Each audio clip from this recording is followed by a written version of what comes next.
Welcome to the smartest decision you've ever made, Hustlers University. This is the smartest thing you've ever done. If you're sitting there wondering, you should already know, but if you're sitting there wondering, is this gonna be worth it or not? Buckle the fuck up. This is the smartest thing you've ever done, because this is the first time, besides the PhD course, where I'm gonna lay down all of my knowledge in the world about a particular subject. PhD course was girls. This is gonna be about business. Everything I know about making money. So the way this came around was I was convincing yet another person to not go to university. I have convinced, well, I don't know if I've actually convinced them, but I often say the biggest mistake people make in their lives is traditional education. It's a waste of time, it's a scam. And I always tell people why it's a waste of time, why it's a scam. Like there's the double inflation principle that I coined myself, the fact that more degrees exist every year, which inflates them because they're less valuable because more exist. Plus the price goes up every year, which means it's less valuable because it's more expensive. If more exist, the price should go down.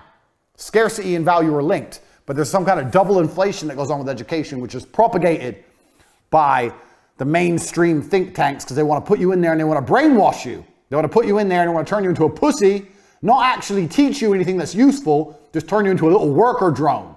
Nobody goes to university and leaves knowing how to get rich. And if you look at all the richest people in the world or all the most successful people, they'll say, I didn't go to school, or I quit university, I dropped out. Because you're not learning anything about getting rich.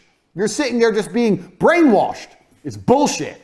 So when I was sitting there saying to this person, don't go uni, don't go uni, don't go uni, they said, well, what do I do instead then?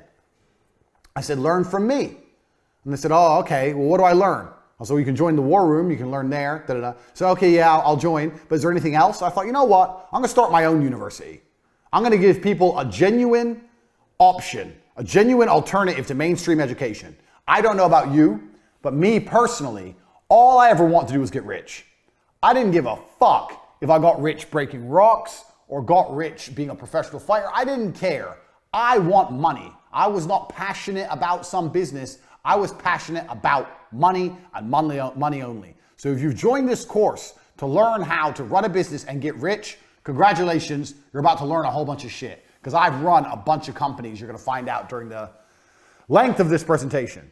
This is no nonsense, no fluff, no doubtably the hardest hitting presentation given by a multimillionaire on how to make money in history. Because all the other multimillionaires are lying to you. They're lying to you by talking bullshit. Tai Lopez, if you read books, you'll be rich. Lie. You can read books all day, you're not gonna get rich. That's a lie. These other fucking nerds, think positive, you'll be rich. Another lie.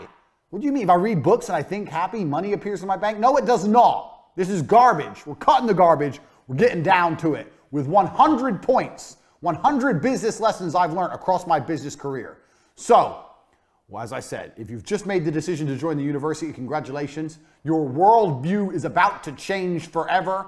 I don't have a seatbelt on my chair, but I'm ready. If you have a seatbelt on your chair, put it on. If you don't, hold on tight. We're about to get rich right here, Hustlers University.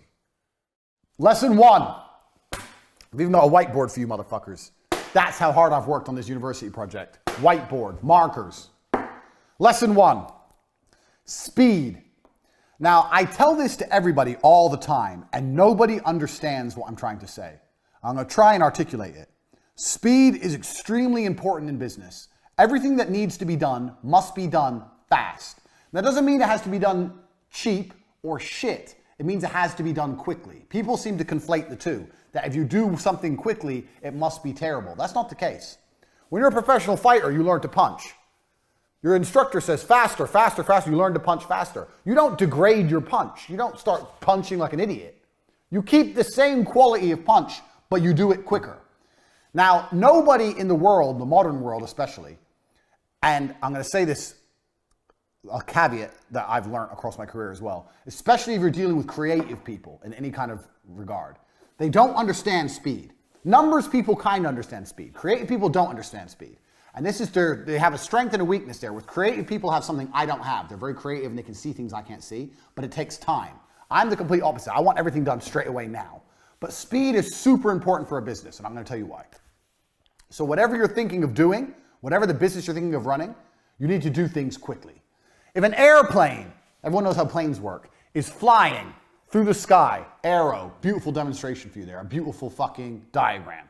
Even if its engines fail, it will continue to fly. If the engines fail, It will not fall out of the sky and instantly crash to the ground. It will continue to fly. Do you know why? Because it has forward momentum. It's going forward, and that means the wings are creating lift. Air is going underneath the plane. As long as the plane goes forward, it will not fall and fail. And a business is exactly the same. The key with business is to make sure you're always moving forward, always producing content, and always doing everything you can as quickly as possible while maintaining the quality. Do not conflate quality with speed. You can do the same. If you have an idea right now and you have someone you're working with, let's say you need a new website. You tell the company it's going to take 2 weeks. No, it's not going to take 2 weeks. It's going to take 3 days. We're going to find someone else. We can't do it in 3 days. I'll find someone who can. You can build a good website in 3 days. People have unrealistic, stupid time frames. Everyone thinks things take forever. Things don't take forever. Things can be done quickly. I know, because I've done it. I've pushed people or done it myself and seen what's going to be done. Do you know what I could do in 2 weeks? Me, as a man who knows nothing about web design, in 2 weeks, I could learn web design and build a website. And I know nothing. So how the fuck can you, the guy who knows websites, take 2 weeks to build a fucking website? It's garbage. Everyone is slow. And being slow is deadly to a company for 2 reasons. One, the faster you get things online, the faster you start making money. Now, if you make money today because you were in a rush, let's say you quickly push and you get it online today and you make money. That's one universe. And another universe where it takes a week and you get it online. That week of making money is gone. That money is lost. The longer it takes to get something online, the less money you're going to make as a whole.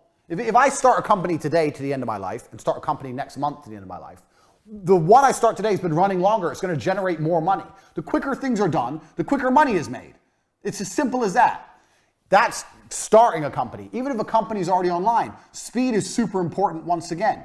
I'll give you an example. Let's say, I don't know, producing an advert. The faster you produce an advert, the faster it's out, the faster you get results. If you do it quick enough, you might be able to produce 2 adverts in the time that other people take to produce 1. Now you have double the advertising that other people have. Speed. You have to attack and you have to move quickly.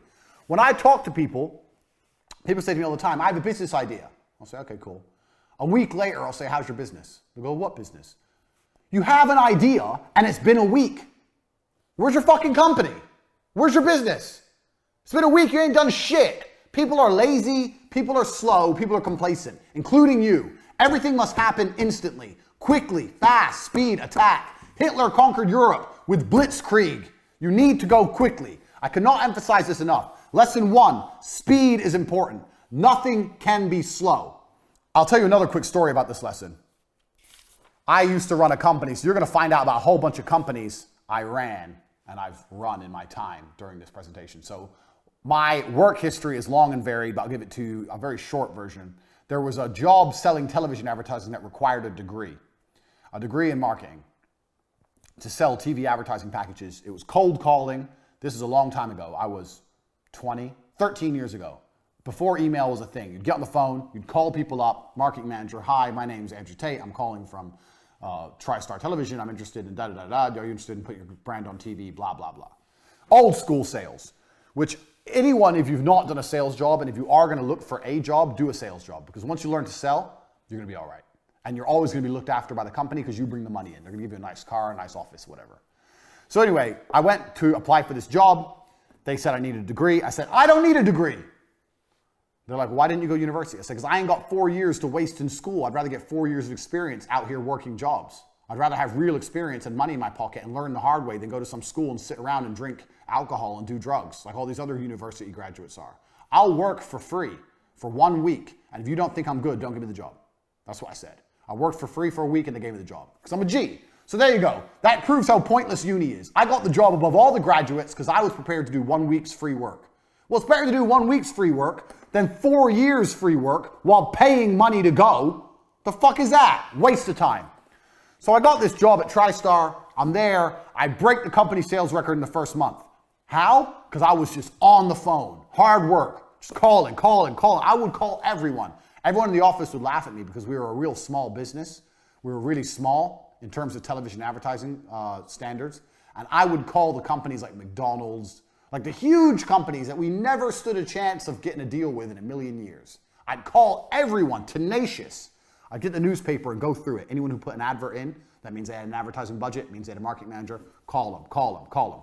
So I broke the company record. In the first month, I landed 3 40 grand deals, 120 grand I brought in, 10% turnover, 10% commission, 12 grand for me. I was 20, got 12 grand. I didn't have never had this kind of money in my fucking life. I couldn't believe it. Turns out the top salesman there, besides me, because I broke the company record for the first month. I didn't break the company record as a total, but just for the first month. The best salesman there was a guy called Dan. You're going to hear about Dan a lot because he taught me a lot about sales and business. He wanted to start his own TV company. So I'd only been there a month. Now I'm having lunch with Dan, the number 2 in the company, and he's saying, I'm going to go start my own TV company. I want to make you a managing director. I've been doing it a month. I'm 20. Now I'm going to be a managing director of this company, but I have 12 grand in the bank, so I have a bit of money to sit on. I'm like, yeah, fuck it. What's the worst that can happen? Fuck it. So I only worked for this company a month and a half before I quit and start my own TV company. I'm 20. I own 50% of a TV advertising agency. Turns out Dan is a massive cocaine addict and basically left me to run the entire company. That's why he wanted me. He wanted me to do everything and him just go out and take the money from the bank and do cocaine. So at 20, I ran the entire company. Now, for a year and a half, this company functioned. And this company functioned by selling the cheapest television advertising that ever existed. So what we would do was, let's say we would charge people 19,000 pounds, and that would include a fully produced advertisement from start to finish, and their airtime on TV, and all the legalities to get them on TV. You have to go through the advertising standards, everything. That was a complete package with like 150 adverts on TV for like 18 grand. And we're calling people on the phone, me and Dan. Eventually we hired Tristan, ended up with like 10 members of staff, cold calling the world, promising television advertising at this price. Now, how does this all link back to lesson 1, speed? I'll tell you how. Because on an 18 or 19 grand package, we were only making 2 grand, 3 grand. We weren't making any money on it. In fact, a lot of the deals we were losing money or breaking even, but we were just trying to build up a customer base. We were just going into meetings saying, here's our clients, and showing a list of clients. People were like, how the fuck these young guys got all these clients? They must be some kind of young marketing geniuses. That's what people thought we were, but really we were just selling it too cheap. So we had all these clients. So how did we stay alive for a year and a half before it finally blew up in our face? Speed. We were robbing Peter to pay Paul. So we were getting money in. I bought a brand new car. Dan had a brand new car. We had this big fancy office. We're paying wages, but we didn't have enough money. So how do you pay to put the person on TV? Well, you get a new deal. You get a new deal. You get a new deal. So you're paying for old deals with new money. But the key was, as long as we kept the speed going, as long as we kept the speed, as long as we kept pushing forward, we were never out of business. We didn't even need to make profit. We just needed to get money. If you can just find a way to get money into the bank, you don't even need profit. We were doing 2 deals a week. In our first year, we turned over nearly £1 million. I'm 20. I've got £1 million business. But there was no profit. It was just land a new deal so we can put the old deal on TV. And eventually you get deeper and deeper and deeper and deeper into the hole. So it gets to the point where you owe shitloads of money, which is what happened. Now, this business would have still lasted another 2-3 years. And this business, I learned a very valuable lesson in, which we're going to come to later. We're going to come back to this business, so pay attention. But I learned a really important lesson in this business. But this business would have lasted another 3 or 4 years, except I took a 1-month holiday to go training kickboxing in Thailand. I was still training at the minute. I wasn't a world champion by then, but I was still a professional fighter. I was training. I took a 1-month holiday. During my holiday, Dan just did shitloads of coke from the company bank account, just emptied the company bank account. No deals were landed, and it all blew up in our stupid faces. Law, fucking court cases, everyone taking us to court. I was 20. When you're young, you're scared of things. There's bailiffs at the door. We've lost our office. I was literally sitting there. I couldn't sleep. I was panicking. I didn't know what to do. Everything fucking blew up in our stupid faces. But if I could go back in time and I didn't take that 1-month holiday and I would have kept it running for another 3 or 4 years, and if I knew then what I know now, some of the other lessons I'm going to teach you, this would have made me a millionaire at 20 years old. So, speed. If you are moving fast, you cannot fail. The name of this company was T2 Television, T2. T2 Television proves speed wins. Get the money in, get a deal, produce the advert, get it out, get someone else in, get money. Now, speed. No, we can't wait. When's the meeting? Oh, next Wednesday. No, it's not next Wednesday, it's tomorrow. Tell them we'll go there tomorrow. They can only travel to us next Wednesday. We'll go to them tomorrow. We have to close the deal now. Money, money, money, money, money now. Speed. I cannot emphasize this enough because it is my entire business philosophy. If I had to give you one important point, this is the reason this is the first point. Speed. And everybody is slow. And if you start to work like me, you'll realize everyone's slow, and that's okay. But things must happen quickly. It's extremely important. The second point of the university. Most of you don't know what a business is. A business is money in. A business is nothing else but money in. It's not money out. It's not your accountant. It's not your logo. It's not your website. A business is money into a bank. So, a drug dealer who has money going into his pocket is more of a businessman than someone with a registered trade logo and an accountant and all this garbage who ain't getting paid. You own a business if you're getting paid. That's what a business is. So please understand this point, because this is a very important point. And this is why this is called the Hustlers University, because you need to understand how to look and approach at a business. So, cash is first. So let me give you an example. I say to people, start a company. How would you start a makeup company? And they go, okay, well, I'd find some makeup and I'd get a logo and I would I'd get a trademark, and then, you know, I'd need stock. Listen to all the things they're mentioning. Find makeup. We're going to have two things. We have things that cost money and things that make money. As a business, your primary concern is always making money. And when people think of how to start a business, all they start thinking about is how to spend money. Oh, I need to find a makeup brand. I find some makeup and test it out, and then get a logo and get some labels made and get a warehouse and get a website and spend. Where's the money in? Where's the money? This is a business. Where's the fucking money? You're talking about spending money. I'm talking about making money. So as a hustler, you always have to be about making money. Money in is a business, not money out. The amount of people I've spoke to said, I have a business. I go, what have you got? Oh, I've got this, and I've got a registered trademark, and I own this. And I know you've all watched Dragon's Den, and you think this shit's important with your registered trademark, and you own this, and you got the logo, and you got the labels, and you got the product, and you got blah, blah, blah. You're not making any money. No one's paying you. It's not a business if no one pays you. It's a business when people are paying you. Until then, it's circle jerk bullshit. It is much better to have this right and this wrong. Understand me. It's much better to have this right and this wrong than the other way around. That is extremely important for you to understand. If I had to start a makeup brand, I would do none of this. Zero. Do you know what I'd do? I'd make a website with makeup on it and prices, and I'd start advertising. Bang. Now I'm making money. I'm making money. I'm getting orders. I don't have any makeup. I don't have a warehouse. I ain't got a logo. I ain't got a trademark logo. I ain't got nothing, but I'm making money. With money, you can fix the problems. So when I've got money in my bank, then I email everyone, the product you've ordered, the one you're interested in is in such high demand that we're sold out. There'll be a slight delay in delivery of your product, but don't worry, we're going to give you one for free. Or we're going to give you a free gift. Thanks for being a valued customer. Now this person's going to wait. They're like, free gift? Okay, I'll chill, I'll wait. Now you have 3 or 4 weeks to find some fucking makeup to put in the fucking mail. But at least you got money. You got money in the bank. You've spent none of your own money, or hardly any. You got money coming in, and now you got to find a way to fulfill the orders. That goes back to business lesson number 1, speed. Now you got to quickly find some makeup, find a logo, stick it on, put it in the fucking mail. But doing that makes more sense than this. What if you do all this shit, and then you try and advertise and no one buys? Then you've lost. If we do it my way, I advertise, no one buys, I ain't lost anything. Big whoop. Who cares? No one wants my makeup. Oh well, good thing I don't have 500 boxes of it sitting in my fucking bedroom. Like you dorks. A business is money in. When you want to start a business, your number one concern is, how do I get money in? Nothing else. Everyone who starts a business starts talking about everything else. We need an office. Why do you need an office? No one's paid you yet. And you're talking about an office? I need a new laptop. Why? No one's paid you yet. You're talking about a laptop? You don't need anything until people start giving you money.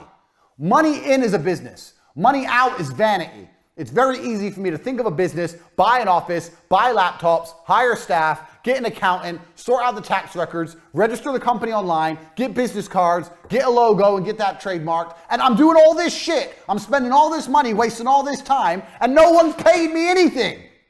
It ain't a business. When you come at me with a business plan, my first question is, where's the money?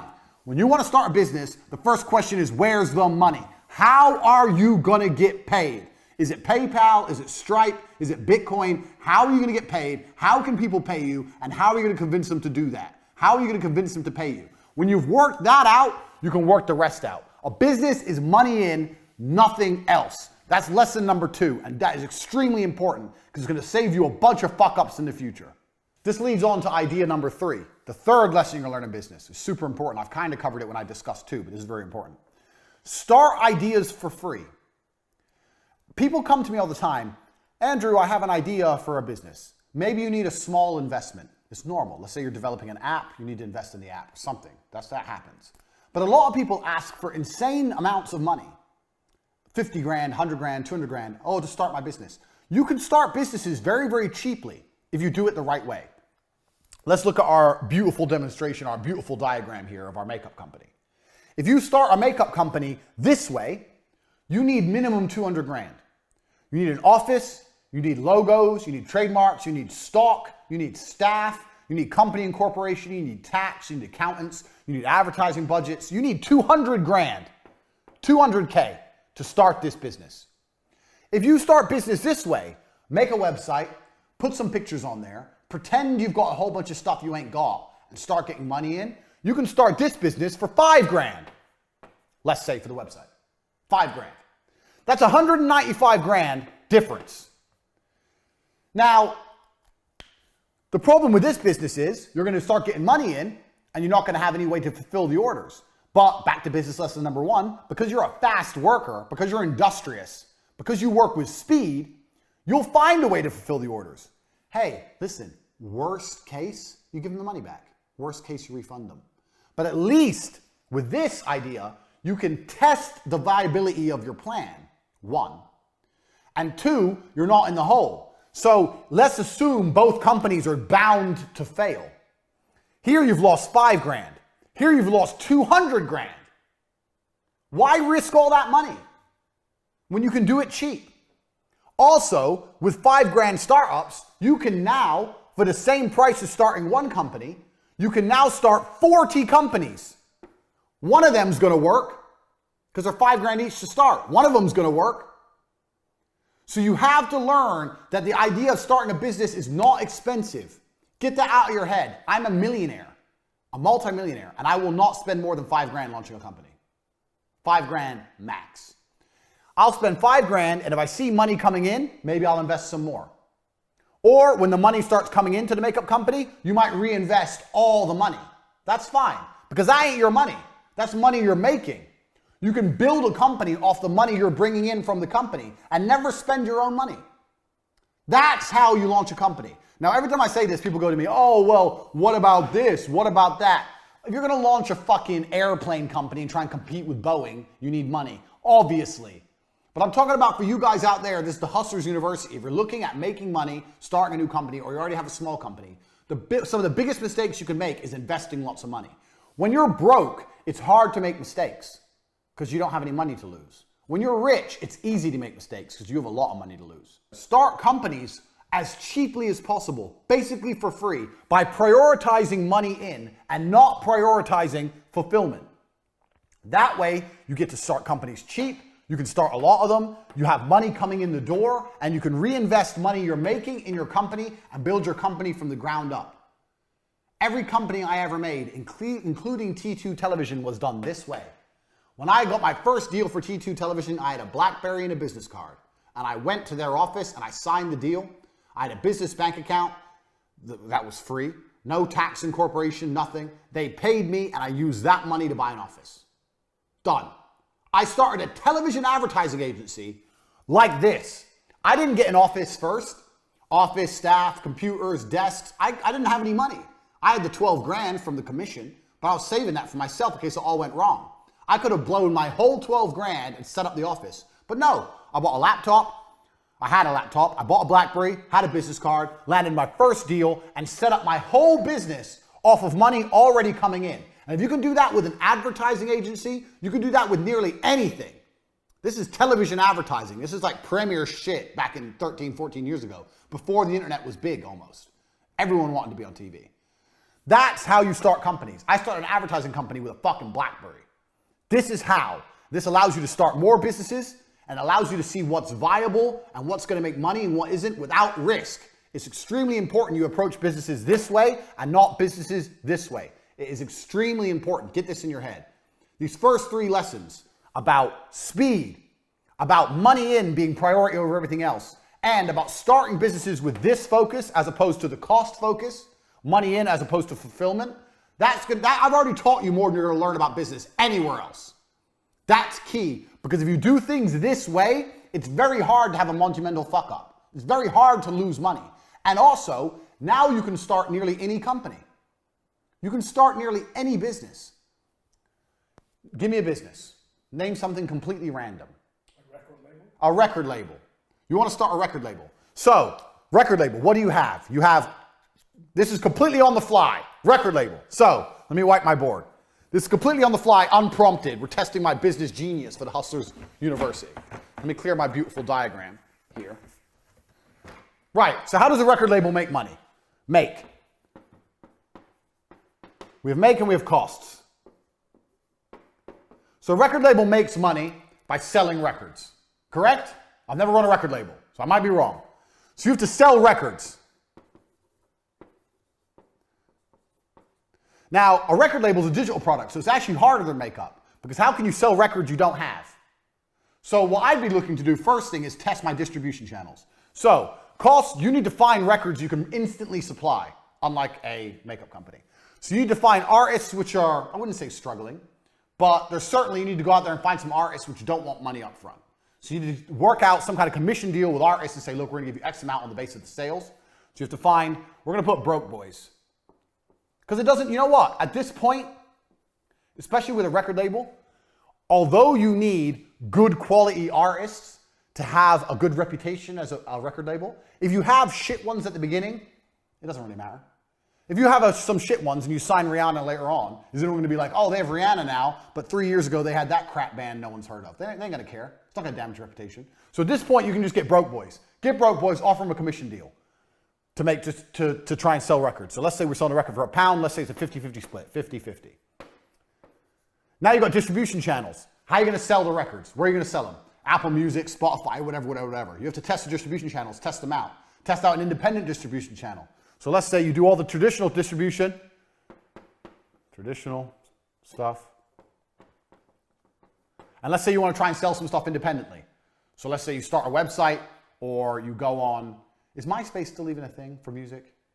No, what's the other one?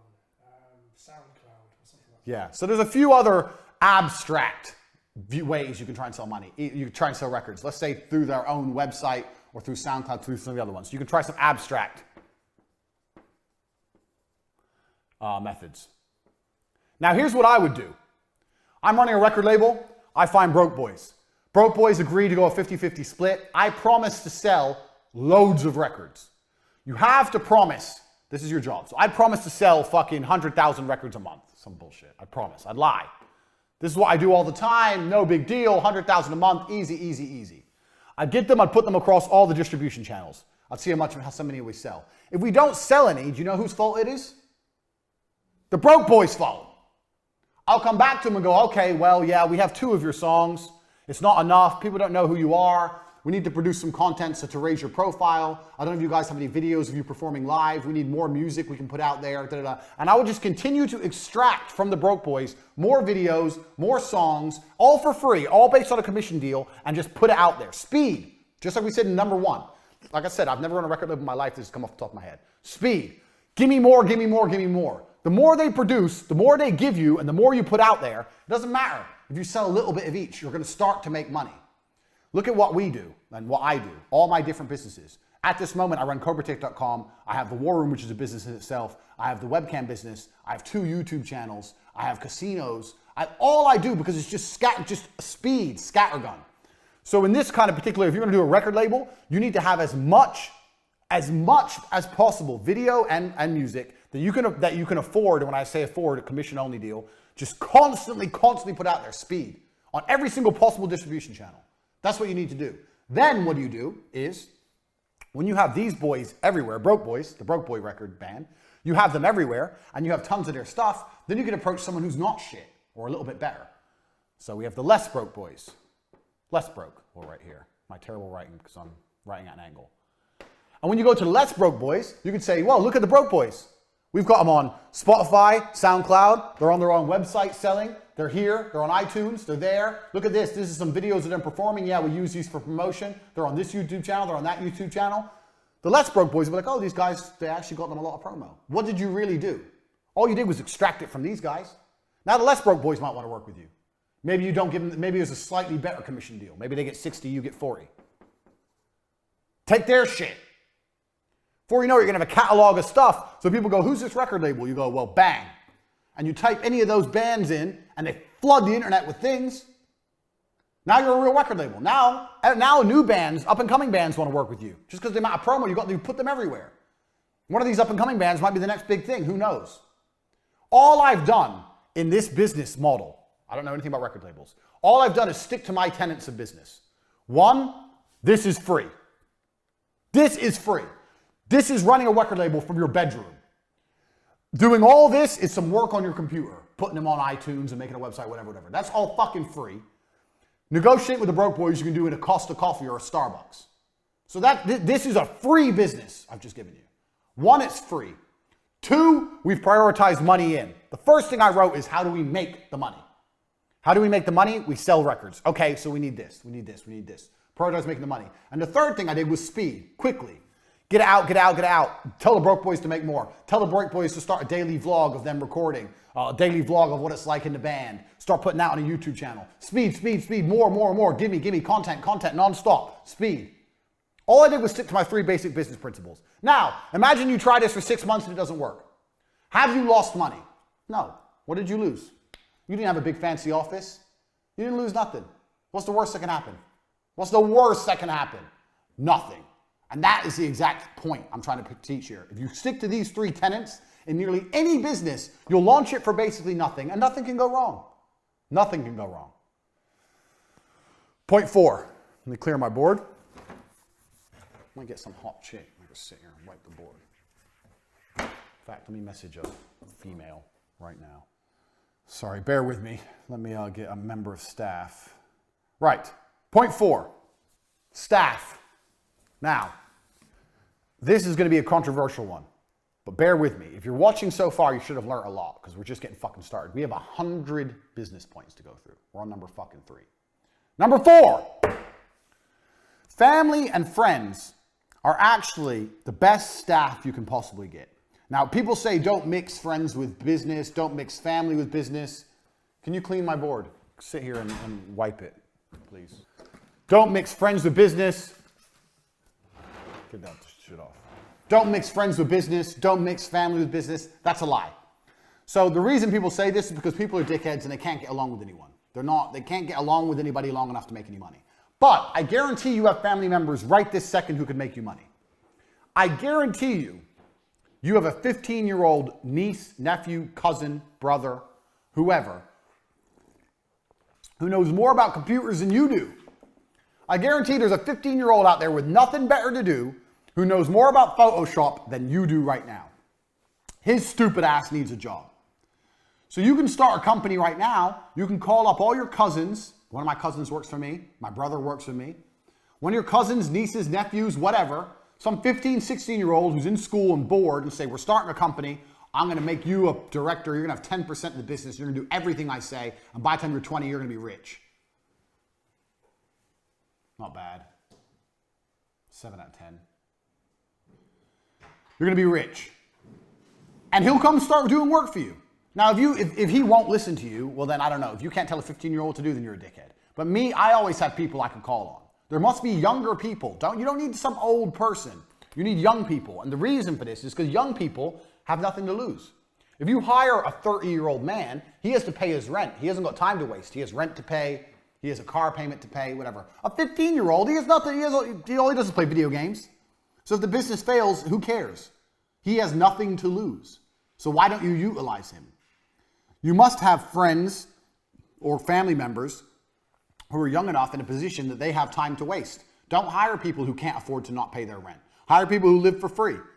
If you have friends and they have a kid, go to your friends and say, your kid's 15, he's good with computers. Yeah, I'm thinking of starting a company. I'm thinking of letting him work with me for free at the beginning, see if he's good, and if he's good, I'll start paying him. They'll love that. They'll love the idea of their son or daughter getting some enterprising work. Yeah, good idea. What's the business name? Bang! There are free, effectively free workers everywhere. And if they're not free, they're extremely cheap. And they're everywhere. You just don't utilize them. So now, let's think of you own a website business. I don't fucking know website business. Let's say you don't know, like you're me. I don't know anything about building websites. You want to start a website company. It's oversaturated. I wouldn't recommend it, but let's say you start one. You go and you find a 15-year-old and you tell his ass to learn how to make websites. You convince him it's a good idea, and then you start taking money and you give it to the 15-year-old. You're a middleman now. The 15-year-old works for free. You can do websites cheap now. You can do websites for $300. I'll do an entire website for $300. Half now, half when it's done. People are like, $300 for a website? Yeah. $150 now, $150 when it's done. Take $150, give $50 to the 15-year-old, tell him when he's done, he gets another $50. $100 for him, $200 for you, you ain't done shit, boom, wham, bam, done. He can even start your company website for advertising at the beginning for free. Bang, you have free workers out there. Find young people, because young people can afford to work for fucking nothing. You trying to find members of staff that have mortgages and fucking pension plans, that's expensive. The best staff you can find are young people. And in most cases, young people know more than the old people anyway, especially about technology and stuff. Young people are fantastic. I love hiring 18, 19-year-old kids. They know fucking more than me about fucking TikTok, Instagram, all the blah, blah, all the shit that's big. They know more than me. I'm 33, I'm not even old. These kids are sitting there going, we need to do this and this and this. I'm like, go then. They're like, how long is it going to take? They're like, a week. I said, no, it's going to be ready tomorrow. Tomorrow, show me it. Done. Don't piss me off. Go. Speed, back to lesson 1. Bang. So you already have workers for your business. You already have them. You just don't fucking use them because you're lazy. So contact them right now. Let's get started.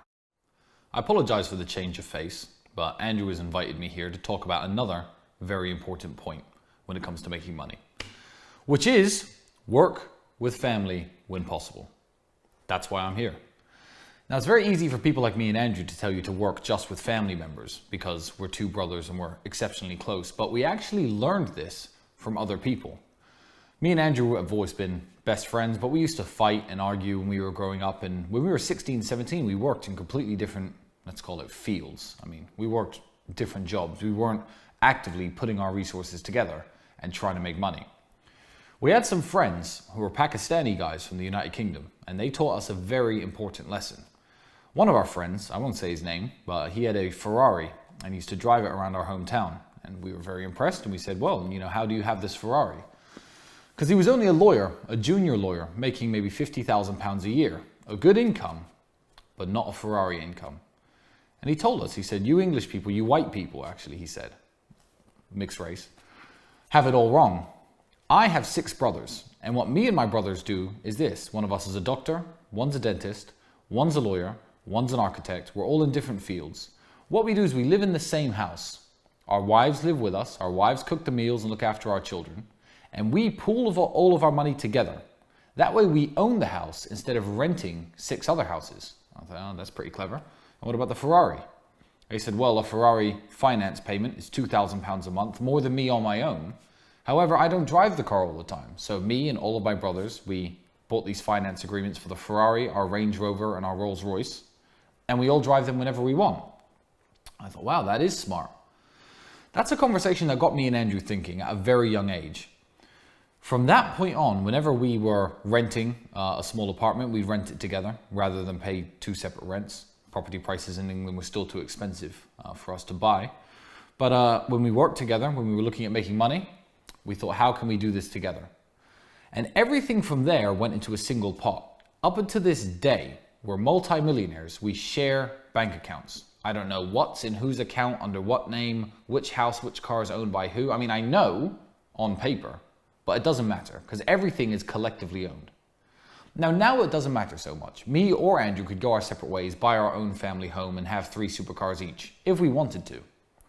But we don't. You see, when we were much younger, our first ever supercar was an Aston Martin Vantage. An old one, cost us £65,000 secondhand. It wasn't the most amazing car, but we paid for it, the both of us. That way we had a supercar for both of us to use. The money we saved, we put into business, the other activities we were doing, and that helped us propel forward to the point we're at now. So sure, it'd be easy to divide resources and split now, but why? Am I going to reach the next level faster if I do that? No. So now I live in a 7-bedroom house. My driveway is full. It's got 6 cars on it. I actually need to extend it now because Andrew won't stop buying cars, but that's fine by me. Always work with family. Now, my cousin from the United States is in a very lucky position. He's now living here in Bucharest. He works with us, and he essentially works with us forever. As long as we're making money, he's going to be here and he's part of the team. When I first met him, he was 5 years old. I didn't see him again until he was 19. Now, when he was 19, he was smart. He had it all going on, but he was a bit privileged. His mother was a very well-to-do woman, a best-selling author in the field of political science and a university professor.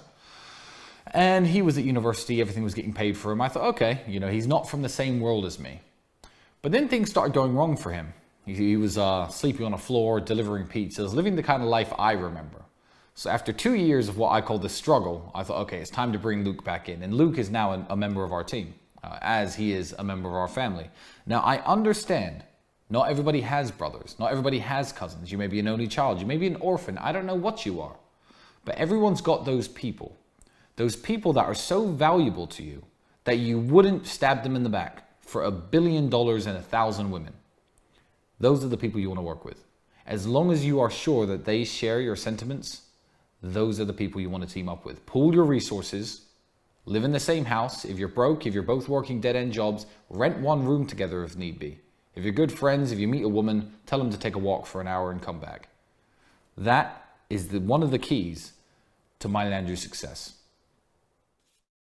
Lesson 5, command respect. Now, what I want to do in the 100 points, this 100 tenets of business, is I don't want to talk too much about the fluffy bullshit that all the other millionaires talk about and teach, because what they're really doing is copping out. So it's very easy for Tai Lopez, who has no real business skill. Tai Lopez doesn't know anything about business, to say, you get rich by reading books, because it sounds easy. Then everyone goes, oh, really? Okay, I'll read books. It sounds easy, but it's not true. And think positive, you'll get rich. That's not true either. But some things are true. And number 5, this is true. Command respect. This is true. So I'll give you an example. We're going to go back to Dan, the T2 guy. So I still talk to Dan sometimes now. And he's a good guy. He's got a good heart, but he just loves drugs. Some people do. One of the reasons I'm good at business is because I command respect. And I command respect because I'm a physical specimen of a man. This is the reality. I'm a professional fighter. So this helps me, whether I'm running my webcam girls or whether I was pitching television advertising. There's a level of respect humans have for other humans who are a physical specimen. Dan is a big black guy. The way Dan sold and acted and treated staff, he could get away with that he couldn't get away if he was an obese white guy. Because there's something evolutionary about humans. And if you're a person who's viewed as strong, people respect you and people trust you. If you want to run a business and you want people to spend money with you, one of the best things you can do is go to the gym. Tell you the truth. Get in fucking physical shape and people will see, okay, well, he's obviously not afraid of hard work. He's obviously disciplined. There's some things that are spoken without being spoken. There's a word for it that will come to me. And having a physical presence is one of them. It helps in business every possible way. If I stand up, when I used to stand up to sell TV advertising in front of people and say, I guarantee you spend $19,000 with me. I guarantee you spend $19,000 with me, you get double back. When they see your product on TV, a product like this, it's going to sell. Do you sell online? Yeah. Where else do you sell? Tesco, Sainsbury's. Oh, you're in the superstores as well. You're going to make twice your money back, guaranteed. If I say that as a big, strong guy who they could tell, obviously trained really hard, was disciplined, was not afraid of hard work, that was more valuable than if I was a fat piece of shit. It's going to work. I'm like, well, what the fuck do you know? You just eat pizza. You don't know anything. Go to the gym. Command a physical presence. I'm not saying you have to beat anyone up. I'm saying if you command a physical presence, your words have more weight and it helps in business across all things. Everything. I know webcam girls is a very unusual business and none of you have probably run webcam girls, but I learned a whole bunch about business running my webcam girls. In fact, I approached my webcam girl business the same as I approached every other business, with the same tenets. I started it for cheap with a laptop I already had and a girlfriend I already had. I found out how to get the money in before I found out how to produce the videos. I had people sending me money for these feature-length porn videos, and I couldn't even produce them. I didn't even have a fucking camera. Money first. All my same things. Speed, quickly, get everything produced quick. I did all the same things with all my businesses. But the reason I could have so many girls listen to me is because I'm me. And I'm me because I'm big and strong. I'm Andrew Tate. So if you want to run your business, do not neglect physical presence. Now, you can be successful without physical presence. There's a whole bunch of dorks who are successful. But I'm talking about what I know about business and what I've learned. This is the Hustlers University. And what I'm saying is it will help you. Even if you're Bill Gates and he was super successful and he's a dork, he would have been more successful if he was a big, strong dude. It's never going to detriment you to be bigger and stronger in life, and whether it's in business and every other aspect of life. Being bigger and stronger and commanding physical presence will always help you. It shows discipline. It shows that you understand hard work, and it makes your word more valuable. And sometimes in business, all you've really got is your word. You have to promise people shit and they have to believe you. So if you do that as a big, strong dude, people just believe you more. This is just the harsh reality. This is the Hustlers University. I told you it's no nonsense, it's no garbage. If you want to run a company, start going to the gym, get big, get strong. It's going to help you make money. Sooner or later, I guarantee you, it's going to help you make money. This is point 5. Don't neglect it because it's very, very true. Even if it only helps you 10%. 10% is a lot. 10% is the business. 10% is the difference between success and failure. 10% is the difference between a little bit of money and a lot of money. 10% is a huge difference. If you're selling, let's say you're selling $1 million of product and you got a 20% margin, that's 200K. If you had an extra 10% margin because you're the big, strong guy and you got 300K, bang, that's an extra 100 grand a year. That's a fucking 911. That's a Porsche. It's a big difference. It's a big difference. So do not neglect number 5 because it's real. Check the guns. Would you, and here, let me prove the point. Would you have bought this course? You bought this course because I'm Andrew Tate. You trust me. You've obviously looked at me and you go, you know what? There's something about this guy. He knows something. I trust him. Would you have still bought this course if I was morbidly obese? Genuine question. I know it's an extreme, but it's a question. If I was morbidly obese in my chair and very, very fat, I'm going to teach you about business. Would you have bought the course? Or would you have thought, fuck you, fat fuck, you don't know nothing? And if you're honest with yourself, you'd think, yeah, you're probably right. I wouldn't have bought from you if you were obese. So that's the extremes. I'm a professional fighter, obese. These are extremes. But the extremes prove the point. The closer you are to in good physical condition, the more likely you are to be respected, and the more likely you are to be able to say things and people believe you. So, get in physical shape. That's point 5. Commanding respect is always going to be able to help you throughout life, especially in business.